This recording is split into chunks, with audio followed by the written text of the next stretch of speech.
Alright, so today I will be covering price floors and ceilings. A price floor states that price can go no lower than the set price. So the price floor is set above equilibrium price because if it were set below, there would be no impact on the market. It occurs through government intervention, and this is done usually in unfair markets where producers may not be receiving enough for what they're supplying, and it results in a surplus of the good, as at the higher price there is a decrease in demand but an increase in supply. And it also creates deadweight loss because when you're not producing at the equilibrium price and quantity, there is deadweight loss. So some examples of this would be a minimum wage and also agriculture, but that is mostly in Europe and within the European Union. So here is a typical minimum wage job, and some of the minimum wage jobs that we used to have been exported to other countries because companies have decided to not have to pay such a high price for their labor.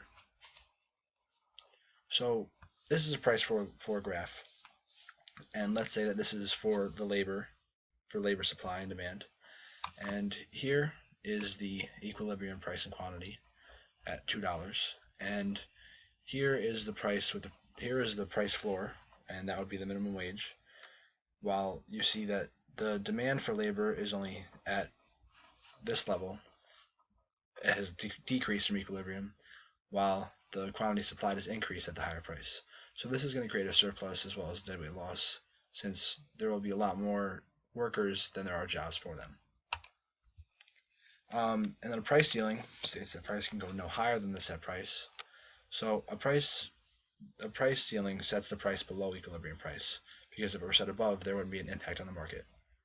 It's done by government intervention, and it also may be an unfair market, but it's usually to consumers where they are paying too high of a price for something, so the ceiling is set lower and they will be paying a more fair price.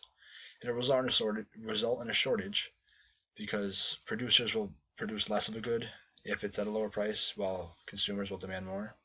And again, it creates deadweight loss because without producing an equilibrium, you always have some deadweight loss.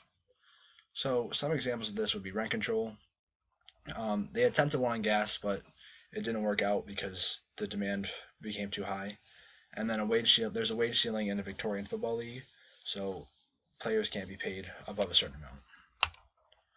So this is a graph for a price ceiling, and let's say this is the equilibrium supply and quantity for apartments in New York City, but a price ceiling is set below that, and you're going to see the quantity demanded for consumers way out here, while the quantity supplied is way back here. So this is going to create a shortage, and there's going to be major deadweight loss because of that. So just to recap, a price floor will be set above equilibrium price and it will cause a surplus, while a price ceiling is set below and causes a shortage.